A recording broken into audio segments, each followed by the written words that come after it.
So one of the biggest debates heading into the midterm budget policy statement today is whether a basic income grant or the proposed family grant will be the best option adopted by government.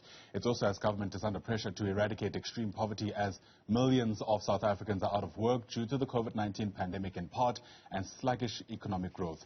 Duma Gqubule is the founder of the Center for Economic Development. He argues that a basic income grant would be a boost and not necessarily a cost to the economy. And as you can see, he joins us now live via our video link. And Duma, it's always great chatting to you about these issues. Thanks very much indeed for making time.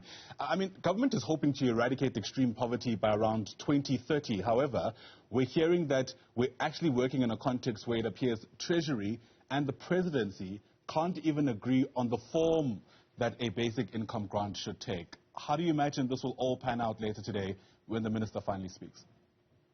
Okay, this concept of a family grant came out of the blue about 2 months ago at a workshop at the presidency where they launched a anti-poverty strategy. But there's been such an effective backlash from civil society and the researchers at the University of Cape Town that were appointed by National Treasury about this family grant.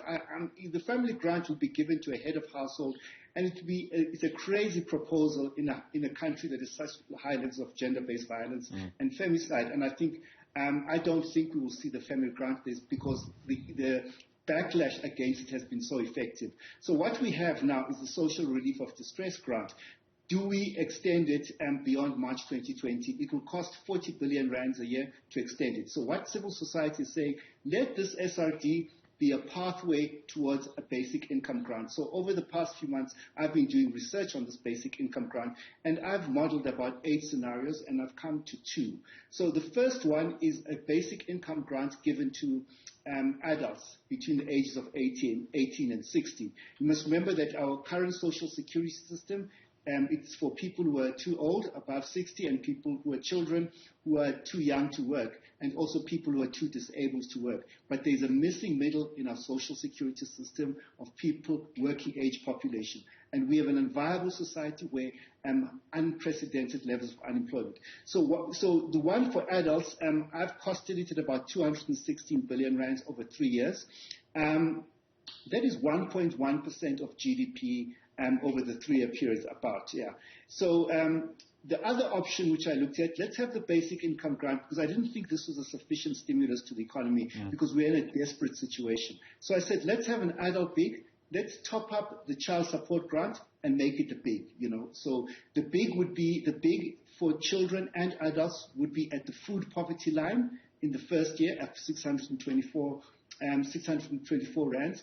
At the lower poverty line in second year at 890, and in the third year at 1,335 rands at the upper poverty line. And that would cost 360 billion rands, 1.8% of GDP. Now, that sounds like a lot of money to people there, but we must remember that there's a lot of fiscal space that's opened up for the government, which the finance minister will not tell South Africans about because they want to push this agenda of austerity.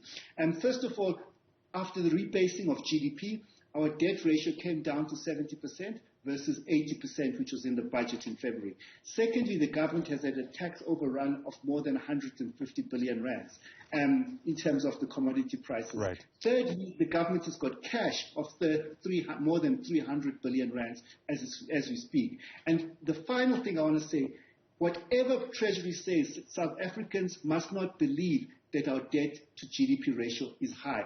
There is no universe in which a 70% debt ratio is high in the context of a post-pandemic economy. I've looked at even emerging markets and upper middle income countries. Many of them are sitting at 90%, 100%, 130% in Angola, 120% in Mozambique. There is no, on what basis do people say we have a high debt ratio? I don't understand. So what you're saying is that even the 70%, which is, I imagine, the revised figure, we've just shown a graph there that reflects that figure. As far as you're concerned, given what we've gone through as even a global economy, that's kind of expected, if not relatively reasonable.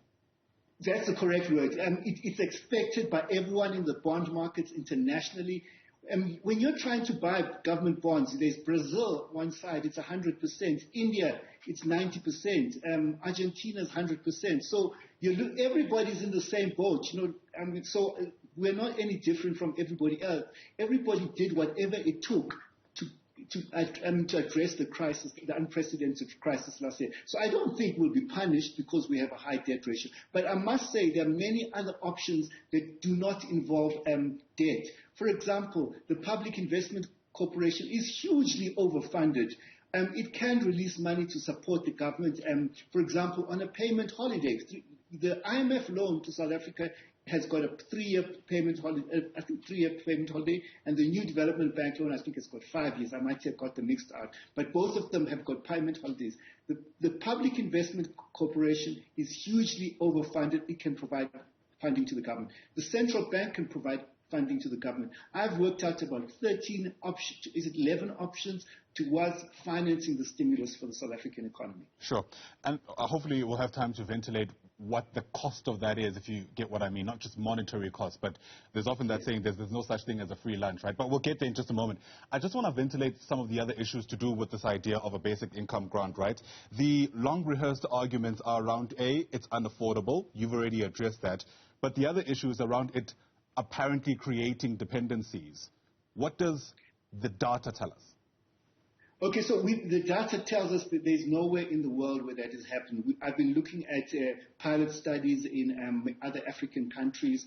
What it shows is that there are huge local multiplier effects of this basic income in the pilots. We saw one in Kenya where $1 results in $1.6 for people who are not beneficiaries of the grants, local shopkeepers and local business owners. And people use the money to invest in their livestock. The limited grants they invested in its agricultural economies in Africa, and they invest in their agricultural inputs, their livestock. And then the other thing I have to say, let's say we give a grant at 624 to South Africans. It is absurd to believe that anyone would take that to mean that I mustn't look for a job. But the reality of the situation is that we've got 12 million people unemployed. If the government does everything that Duma wants it to do, they will not create 12 million jobs in the near future. So in the meantime, we've got to provide humanitarian support to the majority of the South Africans, and we can afford it. It's not a lot of money. Right, right. Let's speak about ways through which job creation can be stimulated. That is the ultimate goal. I mean, despite what I've come across, which is a divergence of views around the form in which this grant could take, it appears the consensus for most people is that what we actually want is an economy that can create jobs so that grants aren't even necessary to begin with. How does the finance minister get that right? Okay, you've hit the nail on the head. So what the government has done, they had an austerity budget which is going to withdraw money from the economy, which is the worst thing to do in a recession. Now, the second thing I want to say, they've got an economic recovery plan. Just to go through it quickly, the recovery plan talks about structural reforms. Now, I've just added up all this. So they've increased the licensing threshold for embedded generation.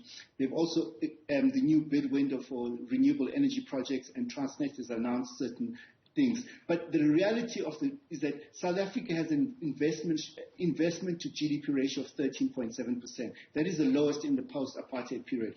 The gap in terms of the shortfall to meet the target in the National Development Plan is 900 billion rands. Those three structural reforms that have been announced by government will only close 5.5% of the annual investment shortfall. So what I'm trying to say, and then the government announced an infrastructure fund in September 2018.